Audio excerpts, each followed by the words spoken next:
اعوذ باللہ من الشیطان الرجیم بسم اللہ الرحمن الرحیم افمن شرح اللہ صدرہ للاسلام فهو على نور من ربه فویل للقاسیة قلوبهم من ذکر اللہ اولئک فی ضلال مبین صدق اللہ العظیم۔ بھلا وہ شخص جس کا سینہ اللہ تعالیٰ نے اسلام کے لیے کھول دیا ہو،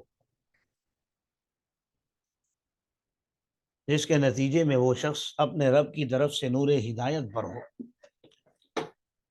فویل للقاسیۃ قلوبہم من ذکر اللہ، تو ہلاکت ہے ان دلوں کے لیے جو سخت ہو چکے ہیں اللہ کے ذکر سے۔ اولئک فی ضلال مبین، یہی وہ لوگ ہیں جو واضح طور پر گمراہی میں پڑے ہوئے ہیں۔ یہاں بالخصوص اہل علم کی تعریف ہے،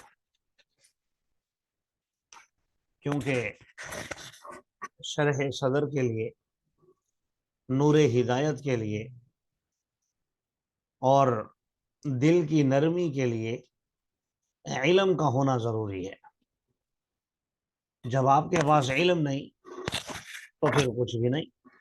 اچھا، علم کا یہ مطلب میرا ہرگز نہیں کہ آپ نے 8 سالہ نصاب پڑھا ہوا ہو، کیونکہ بہت سے آپ نے دیکھے ہوں گے بزرگان دین کہ ان کے پاس اتنا علم نہیں ہوتا، لیکن شرح صدر ان کو پھر بھی حاصل ہو جاتا ہے۔ تو علم سے مراد اللہ کی پہچان ہے، اللہ کا علم ہے۔ اگر یہ 8 سال پڑھ کے ہمیں اللہ کا علم حاصل نہیں ہوتا، اللہ کی ہمیں پہچان نہیں ہوتی، تو ظاہر ہے پھر اس 8 سال پڑھنے کا کوئی فائدہ نہیں ہے۔ اور اگر کسی کو بغیر پڑھے اللہ کی معرفت حاصل ہو جاتی ہے تو وہ اس آیت کا مصداق بن جائے گا۔ میں اپنی بات کی وضاحت میں مزید آپ کو سمجھانے کے لیے ایک حدیث ذکر کرتا ہوں، شاید بات صحیح طریقے سے سمجھ میں آ جائے۔ رسول اللہ صلی اللہ علیہ وسلم کے گھر کچھ صحابہ تشریف لائے ان کی عدم موجودگی میں، اور ازواج مطہرات سے حضور صلی اللہ علیہ وسلم کی رات کی عبادت کے بارے میں پوچھا۔ جب ازواج مطہرات نے بتایا تو ان کو ایسا لگا کہ کم ہے۔ مثال کے طور پر اگر حضور کے بارے میں انہوں نے بتایا کہ وہ ثلث اللیل عبادت کرتے ہیں، رات کے 2 حصے سوتے ہیں، آرام کرتے ہیں، اور 1 حصہ عبادت، تو ان کو کم لگا۔ ان کے ذہن میں تھا شاید پوری رات عبادت کرتے ہیں۔ ایک مثال دے رہا ہوں میں۔ تو ان میں سے ایک صحابی نے کہا اصل بات یہ ہے، ہم کہاں اور حضور کہاں؟ حضور صلی اللہ علیہ وسلم تو شاید اس لیے کم کرتے ہوں کیونکہ قرآن میں ان کے لیے اعلان ہو چکا، لِيَغْفِرَ لَكَ اللَّهُ مَا تَقَدَّمَ مِن ذَنبِكَ وَمَا تَأَخَّرَ، کہ اے پیغمبر ہم نے آپ کے اگلے پچھلے گناہ معاف کر دیے ہیں۔ تو جب معاف ہو چکے تو ان کو ضرورت بھی نہیں۔ تو ایک صاحب کہنے لگے کہ میں آئندہ زندگی میں کبھی شادی نہیں کروں گا، میں ہمیشہ اللہ کی عبادت کروں گا، گوشہ نشینی اختیار کر لوں گا۔ دوسرے صاحب کہنے لگے کہ میں ہمیشہ روزہ رکھوں گا۔ تیسرے صاحب کہنے لگے کہ میں رات کو سوؤں گا نہیں، پوری رات اللہ کی عبادت کروں گا، قیام کروں گا۔ حضور صلی اللہ علیہ وسلم تشریف لائے، آپ کو پتہ چلا تو آپ نے ان 3 حضرات کو بلا کر ناراضگی کا اظہار بھی فرمایا، اور ساتھ یہ بھی ارشاد فرمایا ان اتقاکم واعلمکم باللہ۔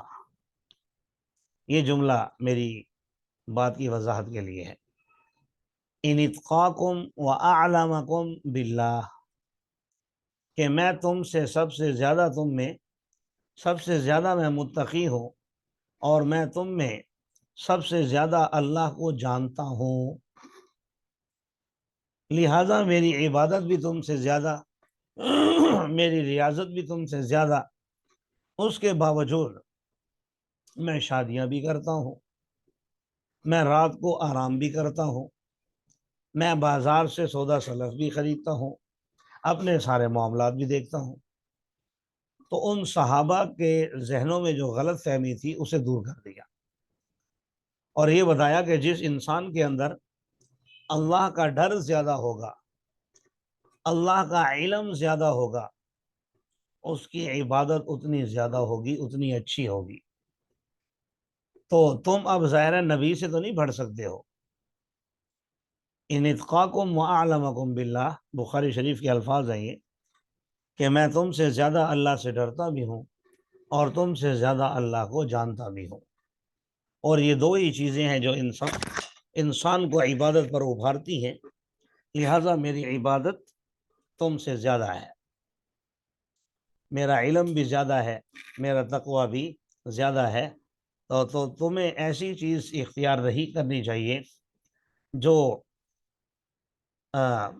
جس کا تمہیں مکلف نہیں بنایا گیا۔ ظاہر ہے پوری رات جاگنے کا اللہ نے مکلف نہیں بنایا، ہمیشہ روزہ رکھنے کا بھی مکلف نہیں بنایا، شادی نہ کرنا یہ تو خیر اس کی بھی اجازت نہیں ہے۔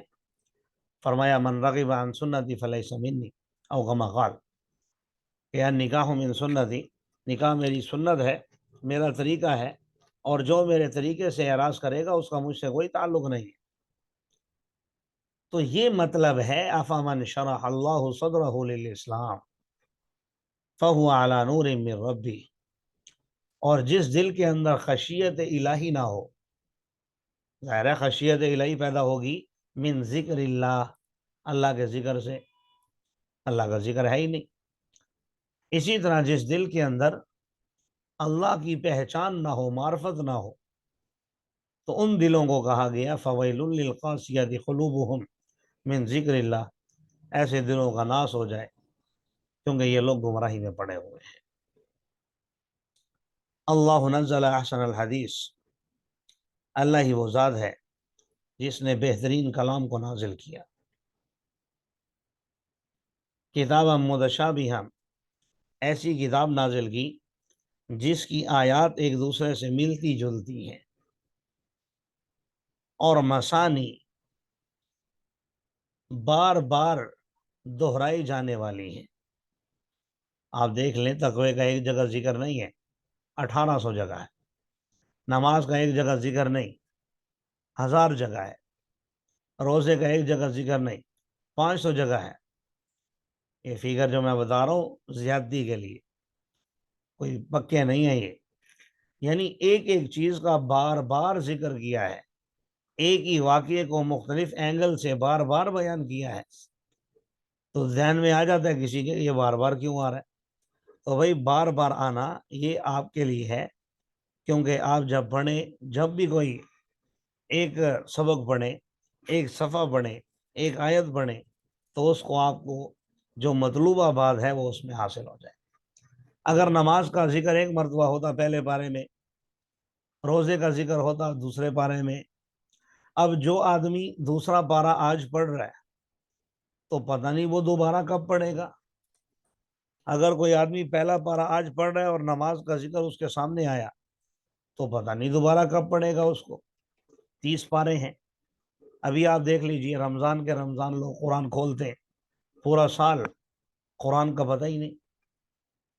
تو اس لیے ایک بات کو مثانی بار بار دہرایا گیا تاکہ لوگ اس سے علم حاصل کریں اور اس کو سمجھیں اور اپنے اندر اللہ کا ڈر پیدا کر کے راہ راست پر آ جائیں۔ تقشعر منہ جلود الذین یخشون ربہم، اور ان لوگوں کے چمڑے، جلود کا مطلب بدن، ویسے چمڑے کو کہتے ہیں، کھال کو کہتے ہیں۔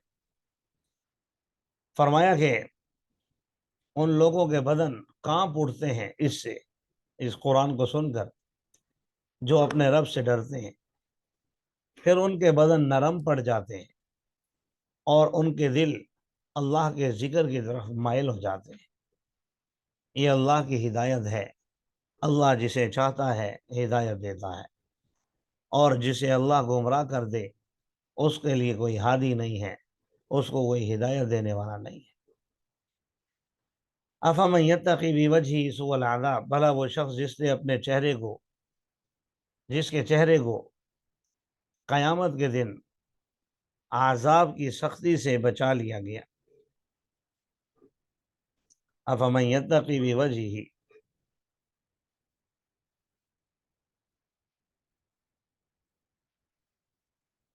اچھا یہاں یہ تقی کا معنی بچانا نہیں ہے، بچانے کی کوشش کرنا، روکنے کی کوشش کرنا ہے۔ تو بھلا وہ شخص جو قیامت کے دن اپنے چہرے کے ذریعے عذاب کی سختی کو روکنے کی کوشش کرے گا، عذاب کی سختی سے بچنے کی کوشش کرے گا، لیکن ظاہر بچ تو نہیں پائے گا۔ یہاں گویا اس لائن کے اندر جہنم کا ایک خوفناک پہلو ہمارے سامنے ذکر کیا گیا ہے، کیونکہ عام طور پر ایسا ہوتا ہے کہ انسان پر جب کوئی تکلیف آتی ہے تو ظاہر ہے سامنے سے جب کوئی تکلیف آتی ہے تو سب سے پہلے وہ اپنے چہرے کو بچانے کی کوشش کرتا ہے، اس کے لیے اسے اپنے ہاتھ استعمال کرنے پڑے، پاؤں استعمال کرنے پڑے، بھاگنا پڑے، بھاگنے کی کوشش کرتا ہے، لیکن وہاں پر نہ تو یہ بھاگ سکیں گے نہ اپنے ہاتھ اوپر کر سکیں گے، تو چہروں پر ہی ان کو آگ برداشت کرنی ہوگی، اور کہا جائے گا ظالموں کو چکھو ان اعمال کا بدلہ جو تم کمایا کرتے تھے۔ جھٹلایا ان لوگوں نے جو ان سے پہلے تھے، ان کے پاس اللہ کا عذاب وہاں سے آیا جہاں سے وہ شعور بھی نہیں رکھتے تھے۔ ان کو اللہ نے رسوائی کا عذاب چکھایا دنیاوی زندگی میں، اور آخرت کا عذاب تو بہت بڑا ہے اگر یہ لوگ جان لیں۔ ہم نے لوگوں کے لیے اس قرآن میں ہر طرح کی مثالیں بیان کی ہیں، لعلہم یتذکرون، شاید کہ وہ لوگ نصیحت حاصل کر لیں۔ یہ قرآن ہے، عربی زبان میں ہے، غیر ذی عوج، اس میں کوئی ٹیڑھا پن نہیں ہے، اس میں کوئی کجی نہیں ہے، کوئی غلط بات نہیں ہے، یا باتوں کو ٹیڑھے پن سے مراد تروڑ مروڑ کے پیش نہیں کیا گیا، واضح ہے، کلیئر ہے۔ لعلہم یتقون، تاکہ وہ لوگ پرہیزگاری اختیار کر لیں۔ ضرب اللہ مثلا رجلا فیہ شرکاء متشاکسون ورجلا سلما لرجل، اللہ نے مثال بیان کی ہے ایک آدمی جس میں بہت سے شرکاء ہوں، اور وہ شرکاء آپس میں متشاکسون، آپس میں ضدی بھی ہوں، اور ایک آدمی صحیح سالم ایک آدمی کا ہو۔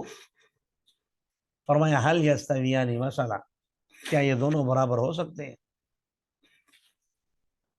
یعنی ایک غلام ہے، اس کے 10 بالغ ہیں، اور 10 کے 10 کی آپس میں بھی نہیں بانتی، زندی ہے۔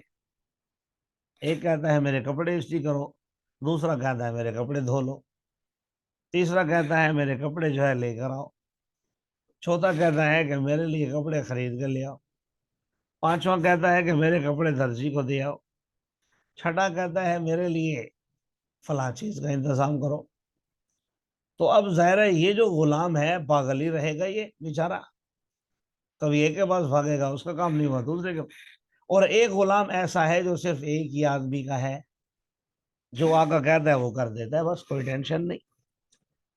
تو یہاں مثال سے یہ بات سمجھانے کی کوشش کی گئی ہے، اللہ تعالیٰ نے بتائی ہے کہ بھائی جو ایک اللہ کو ماننے والے ہیں انہیں کوئی ٹینشن نہیں ہے، اور جو 10 20 20 100 معبودوں کو مانتے ہیں، 100 معبود بنائے ہوئے ہیں، تو ظاہر ہے وہ پریشانی میں رہتے ہیں کس کی مانے کس کی نہ مانے۔ اس لیے فرمایا بتاؤ یہ دو آدمی برابر ہو سکتے ہیں؟ الحمدللہ بل اکثرهم لا یعلمون، تمام تعریفیں اللہ ہی کے لیے ہیں لیکن اکثر لوگ نہیں جانتے۔ انک میت و انہم میتون، یقیناً آپ دنیا سے رحلت فرمانے والے ہیں اور یہ سب بھی مرنے والے ہیں۔ پھر تم قیامت کے دن اپنے رب کے پاس اپنے اپنے مقدمات پیش کرو گے، جھگڑا کرو گے، بحث و مباحثہ کرو گے۔ وہ یہاں پر جو مشرکین مکہ کا ایک سوچ تھی، فکر تھی کہ رسول اللہ صلی اللہ علیہ وسلم کی نرینہ اولاد تو ہے نہیں، جب ان کا انتقال ہوگا تو ساتھ ہی ان کا سلسلہ ختم ہو جائے گا، تو گویا وہ حضور صلی اللہ علیہ وسلم کی وفات کے انتظار میں تھے کہ ان کا انتقال ہو اور پھر ہماری جان چھوٹ جائے، نعوذ باللہ۔ یعنی یہ ان کا ایک سوچ تھی، نظریہ تھا۔ تو فرمایا کہ بھائی ان کی یہ سوچ اپنی جگہ، لیکن یہ بتائیے کہ آپ اگر مرنے والے ہیں تو یہ کون سا ہمیشہ زندہ رہنے والے ہیں؟ مرنا تو انہوں نے بھی ہے، انکا میت وانہم میتون۔ لہٰذا آپ ان کی باتوں سے پریشان نہ ہو۔ قیامت کے دن جب بحث ہوگی تو اس میں یقیناً جیت آپ کی ہوگی، کیونکہ آپ اللہ کے سچے پیغمبروں میں سے ہیں۔ اللہ تعالی ہم سب کو عمل کرنے کی توفیق عطا فرمائے۔